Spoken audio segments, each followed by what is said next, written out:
gabar buu ku guursaday gabadha uu guursaday wuu xumeeyay magicii markaas loo yaqaanay oo uu bedelay oo Sufyaan ku bedelay ayuu haddana San Diego waxa looga yaqaanay ninka taakeeya looga yaqaanay beenta Ilaah baa caayay Ilaah baana dadka yiri cadaab baan u doortay beenta ku sheekeeya subaxii hadduu nin arko waxa leeyahay war hebelow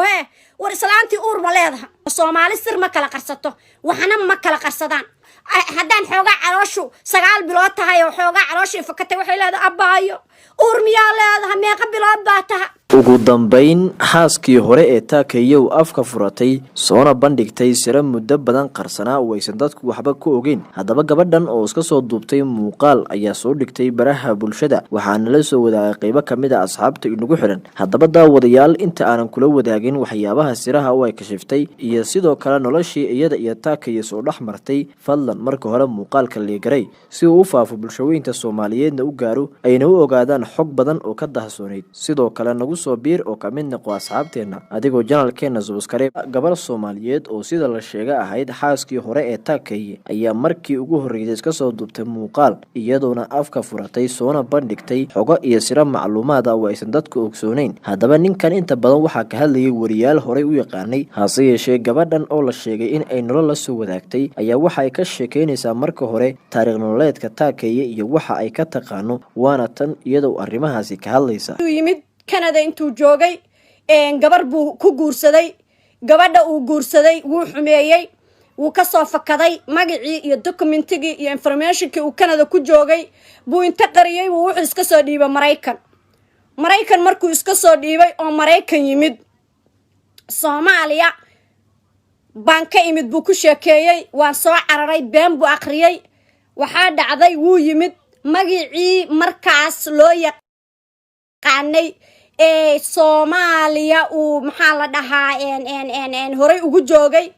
oo uu bedelay oo Sufyaan ku bedelay ayuu haddana waxa halkaan lagu dhihi jiray San Diego magiciisa waxa la dhihi jiray Ilaahow beerkii baga aadan u dhiman San Diego waxa looga yaqaanay ninka taakeeya looga yaqaanay magaca la yiraahdo taakeeye ayaa looga yaqaanay taakeeyu joogay ninkaas xillina waxbuu baran jiray beenta Ilaah baa caayay Ilaah baana dadka yiri cadaab baan u doortay beenta ku sheekeeya odagayga subaxii hadduu nin arko waxa leeyahay war hebelow war islaantii uur ma leedahay fiiriya waa meeshan sheeko ka joogno magacaygu waa Firdawsi Axmed abaay xagee degan tahay abaay yaa tahay abaay meeqa caruura ku joogta haddaan xoogaa calooshu 9 bilood tahay oo xoogaa calooshii fakatay waxay leedahay abaayo uur miyaa leedahay meeqa bilood baa tahay waqti ninkaasi wuxuu baran jiray iskuul buu dhigan jiray waqtina wuxuu ka shaqeyn jiray oo u ahaa bodyguard waxa la yiraahdo security guard ka la yiraahdo oo guryaha hor jooga oo xaafadaha hor jooga ayuu wuxuu ka ahaa xaafada University Avenue ee San Diego USA wiilkii waxbarashadiisa soo u watay halkaas uu uga ahaa shaqaale horjoogaha security guard ee xaafadaas uga ahaa iskuulkiisii waxa qasab noqotay in uu aado horta uu yiri waxaan noqonayaa security-ga Mareykan FBI baan ku darmanayaa de security-kana waxa qasab ah inaas luqadda Isbaanishka ku hadashid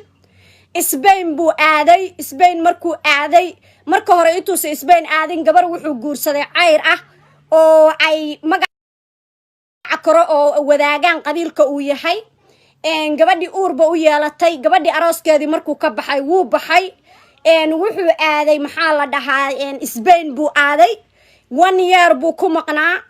Spanish buu soo bartay wuu soo noqday mar kale gabadhan oo afka furatay ayaa soo bandhigtay sira kale oo aan la ogsooneyn oo ay ka mid tahay sidii looga soo masaafiriyay dibadaha iyo sidii uu ku imaaday Kenya iyo xogo kale oo qarsoon kuwaas oo aysan warbaahinta ee dadka Soomaaliyeed aysan ogsooneyn haddaba bal aynu isla daawano mar kale muuqaalkeeda markuu soo noqday oo FBI-du hire garayn lahayd in America ayaa waxa la ogaaday in uu kooxaysi ku jiro oo xisbigii la dhihi jiray xisbi Islaamic ee maxaakiimta Soomaaliya ay lacag u aruurin jireen